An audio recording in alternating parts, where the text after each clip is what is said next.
While the Department of Agriculture is pushing for enhanced agricultural activity, the department also initiated the project of extracting fuel from the coconuts that may be used for multi-industrial requirements, such as vehicular fuel and the likes.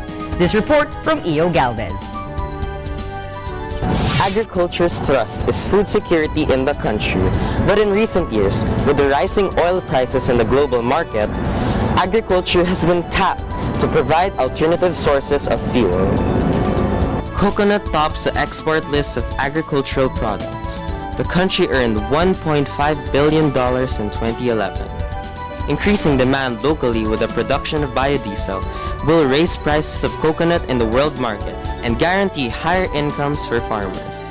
Agriculture Secretary Proceso Alcala is finding ways to improve income of farmers through the production of biodiesel. Naghahanap tayo ng industrial use ng ating crude coconut oil. Ang problema po, 80% kasi po ng total crude coconut oil natin ay ini-export natin. So they have, hawak nila yung... So this time kung mapapayag po natin ang pamahalaan at ang Department of Energy at mai-guarantee, ang maganda po naman sa kanila, gusto lang nila makasiguro na may siguradong supply ng raw materials, siguradong may kakayanan itong ating mga processor na makakapag-produce tayo ng hindi mabibitin. Yun lang po ang hinihingi nila. Plus, hindi po ito sobrang magiging pabigat if whatever happens dun sa presyo ng diesel sa ating buong bansa. Alcala said he will push the blend of diesel to be raised from 2 to 5%. Alcala said this will boost the sale of biodiesel and even reduce the country's importation of oil by $500 million pesos. If this is done, Alcala said it will boost a massive nationwide replanting of coconut trees.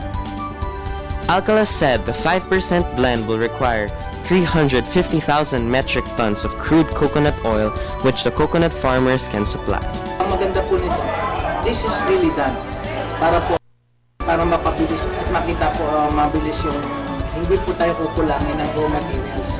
Dito nga po pagkahanda ito din sa kung gawin ng 5% ang additive sa ating pong diesel sa ating bansa. This is Io Galvez for News at 1 Junior Edition.